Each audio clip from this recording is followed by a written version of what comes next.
చెప్పుకున్నాం కదా మోడీ సార్ ఏలుబడికి 3 ఏళ్లని ప్రధానమంత్రి అయిన కాంచెలి పెట్టిన పథకాలు టూర్లు నోట్ల రద్దు గురించి చెప్పినాం.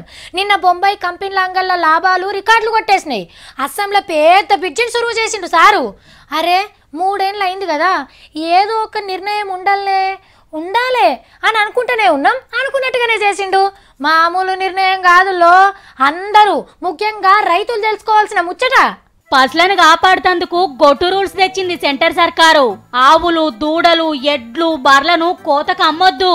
అంగట్ల కొన్నా అమ్మినా కోతకు కాదు వ్యవసాయం పనికని కాగితం రాసిచ్చి సంతకం పెట్టాలి. ఎవలమ్మింది ఎవలు కొన్నది ఎంతకు బేరమైంది పేరు ఊరు మొత్తం వివరాలు రాసియాల్సి ఉంటది. అంగడాఫీస్లా ఆ కాగితాలు దాచిపెడతారు. ఇక కొన్నాక ఆవు ఎక్కువ పాలిస్తలేదనో ఎద్దు నాగలి గుంజుతలేదనో ఎమ్మటే అమ్మేస్తామంటే కుదరది. 6 నెలలు సాధినాకనే బేరం పెట్టాలి. అంతేకాదు కొమ్ములకు రంగులేసుడు షింగారిచ్చుడు పేరుతోని గోస పెడితే ఊకోరట. అమ్మవార్ల గుళ్ళకాడ జంతువులను బలిస్తారు కదా, ఇగో అట్లా చేసినా కూడా కేసులైతాయి.